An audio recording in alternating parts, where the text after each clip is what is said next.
কিভাবে বুঝবেন আপনার শরীরে ক্যালসিয়ামের ঘাটতি তৈরি হয়েছে?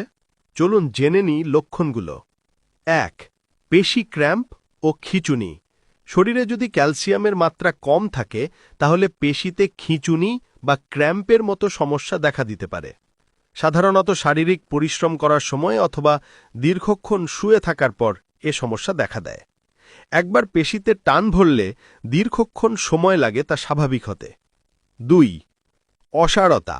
ক্যালসিয়ামের ঘাটতি হলে হাতের আঙুল, পায়ের আঙুল, ঠোঁট অথবা জিভে অসাড়তা অথবা পিন ফটানোর মতো অনুভূতি লক্ষ্য করা যায়।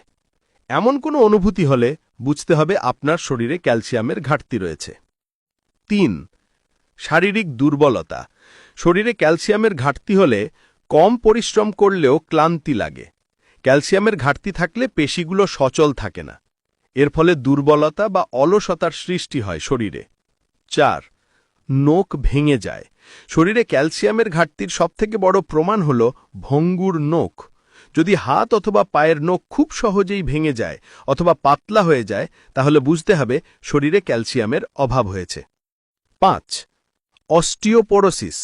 শরীরে ক্যালসিয়ামের ঘাটতি হলে খুব সহজেই হাড় ভেঙে যাওয়ার প্রবণতা লক্ষ্য করা যায়।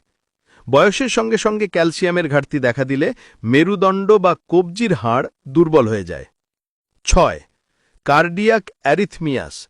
শুধু হাড় নয়, হৃৎপিণ্ডের সঙ্গেও ক্যালসিয়ামের সম্পর্ক ভীষণ গভীর। শরীরে ক্যালসিয়ামের ঘাটতি হলে অস্বাভাবিক বুক ধড়ফড়, অনিয়মিত হৃৎস্পন্দন, বুকের মধ্যে ঝাঁকুনির অনুভূতি হতে পারে। ধন্যবাদ। ভিডিওটি ভালো লাগলে শেয়ার করে সবার মাঝে ছড়িয়ে দিন।